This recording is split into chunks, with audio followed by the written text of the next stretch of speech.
हर महादेव। इस दिन से 4 महीने के लिए पाताल लोक चले जाएंगे भगवान विष्णु। तो इस दिन को क्या कहते हैं? देवशयनी एकादशी। जानेंगे शुभ मुहूर्त और पूजा विधि। किस तरह इस देवशयनी एकादशी के दिन नहीं करने चाहिए कुछ ये कार्य, जिसमें एकादशी के दिन ये चीजें हैं जिनसे हमें खान पीन में विशेष ध्यान रखना है। एकादशी के दिन क्या करना चाहिए, क्या नहीं करना चाहिए, आपको इस वीडियो में जानने को मिलेगा। तो वीडियो के अंत तक बने रहना। आषाढ़ मास के शुक्ल पक्ष की एकादशी का विशेष महत्व होता है। इस दिन एकादशी को देवशयनी एकादशी के भी नाम से जाना जाता है। 2025 में देवशयनी एकादशी कब है? पौराणिक मान्यता के अनुसार देवशयनी एकादशी से भगवान विष्णु योग निद्रा में चले जाते हैं। और देवशयनी एकादशी की तिथि, शुभ मुहूर्त, पारण का समय, किस दिन क्या करें और क्या नहीं करना चाहिए। सनातन धर्म में आषाढ़ माह की शुक्ल पक्ष की एकादशी का विशेष महत्व है। भक्त इस दिन भगवान विष्णु और मां लक्ष्मी की विधि पूर्वक पूजा करते हैं और विशेष दान पुष्प करते हैं। धार्मिक मान्यताओं के अनुसार देवशयनी एकादशी के दिन भगवान विष्णु क्षीर सागर में योग निद्रा में चले जाते हैं और अगले 4 महीनों तक विश्राम करते हैं। इसी कारण इस अवधि को चातुर्मास भी कहा जाता है और इस दौरान विवाह आदि शुभ कार्य नहीं किए जाते हैं।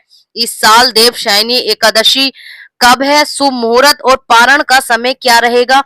इस एकादशी के दिन क्या करना चाहिए और क्या नहीं करना चाहिए? तो दोस्तों वीडियो पर अंत तक बने रहना, वीडियो को स्किप मत करना। कहते हैं आधी अधूरी जानकारी किसी काम की नहीं होती है।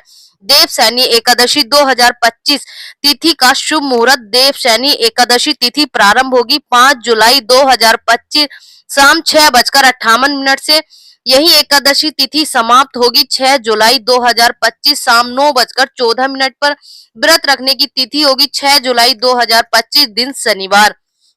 देवशयनी एकादशी 2025 व्रत का पारण का समय, जो तिथि रहेगी पारण की तिथि, वो है 7 जुलाई 2025 दिन रविवार का है। पारण का शुभ मुहूर्त सुबह 5:29 से 8:16 तक का रहेगा। देवशयनी एकादशी के दिन क्या करें क्या ना करें, देखिए बहुत विशेष महत्व होता है।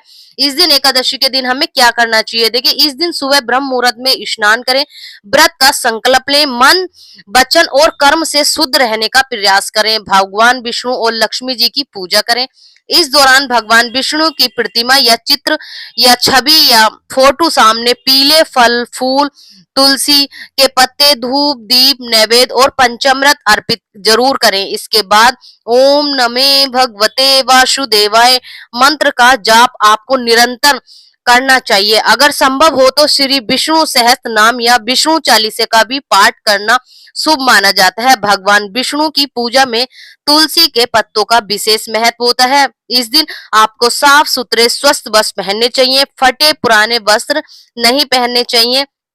तुलसी पत्र अर्पित किए बिना भगवान विष्णु की पूजा अधूरी मानी जाती है। दिन भर फलाहार करें या निर्जल व्रत रख सकते हैं। रात्रि में जागरण या भजन कीर्तन करना चाहिए। इस दिन अन्न और नमक करना वर्जित माना जाता है। इसके अलावा इस दिन वस्त्र, अन्न, जल, छाता, जूते, चप्पल, तांबा, गोधन, आभूषण आदि का दान करने का विशेष महत्व है। अगर आप ये दान करते हैं तो आपको विशेष फलों की प्राप्ति होती है।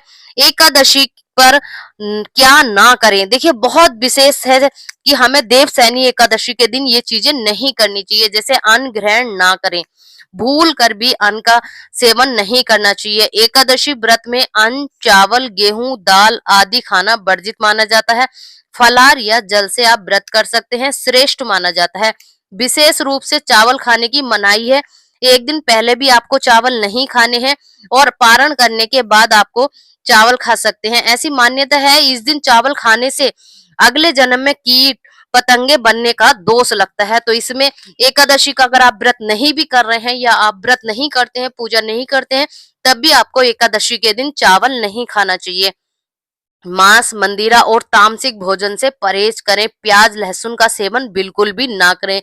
देवशयनी एकादशी के दिन मांस, मदिरा, लहसुन, प्याज, तली हुई भुनी हुई चीजें, अधिक मसालेदार भोजन का भी त्याग करें। ऐसा भोजन करने से शरीर में आलस्य और नकारात्मक ऊर्जा आती है। झूठ बोलना, बुरा बोलने से बचने से आपका सत्य वचन, मधुर बोल और संयम व्यवहार जरूरी माना गया है। झूठ बोलने से बचे, किसी का अपमान ना करें, अपने से बड़ों का निरादर ना करें, कटु भाषा का प्रयोग बिल्कुल भी ना करें। कटु भाषा का प्रयोग करने से व्रत का पुष्प कम हो जाता है। और क्रोध कलेश ना करें, घर में झगड़ा ना करें। आपको झगड़ा से बचना चाहिए और नकारात्मक ऊर्जा बढ़ती है। अगर आपके घर में लड़ाई झगड़े बढ़ रहे हैं तो नकारात्मक ऊर्जा बढ़ती है और व्रत का प्रभाव घटता है। विशेष तौर पर पति पत्नी और परिवार में शांति बनाए रखें। रात्रि में जल्दी ना सोएं। उस दिन आपको जो है भजन कीर्तन अवश्य करना चाहिए। देवशयनी की रात्रि में जागरण भजन का विशेष महत्व माना गया है, श्रेष्ठ होता है। रात्रि में जल्दी सो जाना व्रत के प्रभाव को कम करता है। ना ही आपको दिन में सोना चाहिए। बाल और नाखून ना काटें। इस दिन बाल नाखून काटना, शेविंग करना आदि को वर्जित माना गया है, क्योंकि यह अशुद्ध का प्रतीक होता है।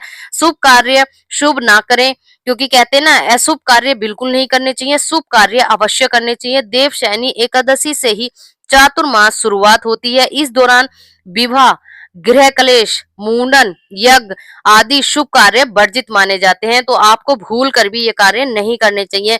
इस अवधि में ध्यान, जप, तप और सेवा कार्य करने की परंपरा है। इस दिन अगर आप ज्यादा से ज्यादा पूजा पाठ इन महीनों में करते हैं, जप करते हैं, तप करते हैं, सेवा कार्य करते हैं, तो इसकी परंपरा है। ये था एकादशी से जो देवशयनी एकादशी पर करने चाहिए, जो कार्य नहीं करने चाहिए वो भी आप लोगों के साथ शेयर करें। अगर आपने ये चीजें शेयर की हैं या व्रत किया है देवशयनी एकादशी के बारे में, तो हमारे साथ अपनी जानकारी जरूर साझा करें, क्योंकि हम लोग आपके कमेंट पे काफी मोटिवेट होते हैं। और प्लीज कमेंट बॉक्स में आपको जय विष्णु अवश्य लिखिए। कहते हैं शून्य मार्च से भगवान विष्णु आपकी हर मनोकामनाएं पूरी करेंगे। हम अगर आपको ये वीडियो आपके यूजफुल लगी है, अच्छी लगी है, तो प्लीज लाइक करें, शेयर करें, कमेंट करें। हर हर महादेव।